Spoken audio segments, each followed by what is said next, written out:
what changes our whole life is action. Why don't we take action? Fear. What do we got to do to get ourselves to do it? We got to make sure that we push ourselves through it by making a decision.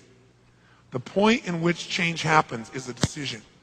Every change in your life that you want will come from something simple, a decision. People go, what does it take to change? Decide. But you go, oh, God sounds so simple and so basic. It was that easy, you'd already have done it, Mr. Robbins. No, it is that easy and you're still not doing it because you are not putting yourself in a state to decide. See, a real decision is not like a preference. It's not like where you say, I'll try it and see. That's not a decision. Decision comes from Latin. It means like incision, to cut off from. Decision is when you cut off any possibility except the thing you've committed to. It's like that is it. How many of you in this room have ever smoked cigarettes and then one day you finally decided no more, I mean really decided, and you've never touched again and you're not even tempted to? How many made that decision at one time? Say aye.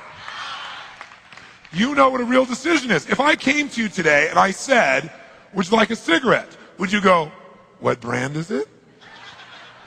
No, you'd probably say to me, no, I'm not I want you to hear that. You'd not only say, I don't smoke. You'd say, I'm not even that kind of person. You literally divorce yourself from even that kind of person. So it's no effort.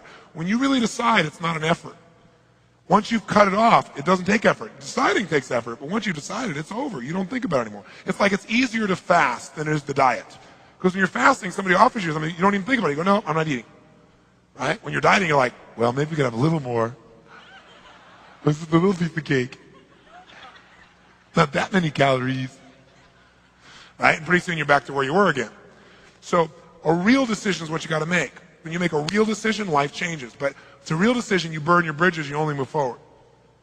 Now, the way to get yourself there is to put yourself in state and condition it. Conditioning is this. Build the muscle. Do you do it one time? No. You do it a lot and you do beyond what you're comfortable with, and the muscle expands, and now what used to be hard to do as the muscle grows is easy. That's the same thing with every other kind of muscle. But I'll give you one example. They take monkeys, and I don't approve of this research, but this is what they do. And UC Irvine, University of California, Irvine, they've done these studies where they take monkeys and they will take 4 of their fingers and tape them down. And then they take one finger and they bend it back and forth 10,000 times. Every time they bend this finger back and forth like this, use this as a metaphor. In your brain, for you to do this once, twice, you have to make connections between neurons in your brain. Neuron's a big word for nerve cells. So to do this, imagine, as a metaphor, it's not exactly like this, to do this once, you got to put a connection, a thin thread had to be grown between this neuron and this neuron, as an example, as a metaphor. Do it again, 2 thin threads. Do it 10,000 times, and guess what? You are wired to do this. Here's the point.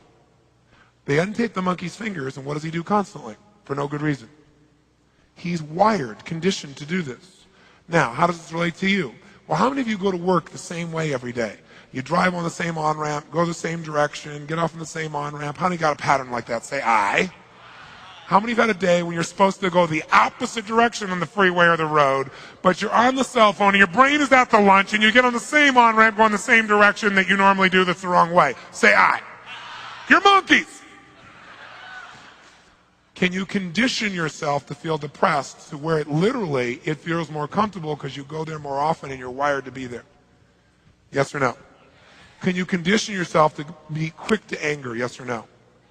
Can you condition yourself to feeling overwhelmed at the drop of a hat? Can you condition yourself to feel loved all the time? Even if people say, I hate you. Yes, could you still feel loved? Could you condition yourself to feel happy as a consistent way of living all the time? Yes or no? But you know what? Most people don't believe that, but of course it is. It's the same nervous system. But the environment reinforces negative behavior more than positive. People go, how's it going? Oh, my life is so great. Oh, easy for you. So pretty soon you learn to go, yeah, I'm doing okay. You don't want to get too good because then your peer group would be unhappy with you because they're not feeling so good. So you learn to downplay it. And then you don't reward yourself so your brain doesn't go for more. Because it goes, we got to stay right on in here. This is our little comfort zone. So we're going to condition ourselves to be in a peak state, especially when you're exhausted. Because like, remember when you're doing the muscle? The one where you can't lift one more and you make yourself do it, that's where you get all the growth. So when you're most tired is when you got to push yourself. If you didn't listen to anything I said, but all you did was keep yourself in a peak state for 3 days, you'll develop something called emotional muscle. And emotional muscles where your whole life comes in. Repetition is the mother of skill till it gets conditioned, till it's automatic. Now, I'll give you a clue. You know what I told you about them doing this with the finger of the animal? Here's what they discovered. Don't have to do this 10,000 times. All you got to do is do this about 2 dozen, max 3 dozen. If every time they do this, they stimulate the pleasure center of the brain of the animal. And they do that literally physically by pushing a little needle in the area of the brain that creates pleasure. But what happens is when you do this, they do this and they create pleasure. Instead of 1 string, they get like 500 every time you do it with pleasure. So what happens is you can condition yourself with that pleasure, and you can get this done in a short time. It doesn't have to take you 5 years. So we want to purposely put ourselves in these peak states over and over again, not as a rah-rah session, but literally as a training tool for our human nervous system. How many follow this? Say aye. And the secret is when you don't feel like doing it, that's when you got to do it the most. Because that's when you'll get the real conditioning. But don't just do it like, all right, yes, yes, yes, yes. Okay? You got to smile and make yourself feel good while you're doing it and make it better each time.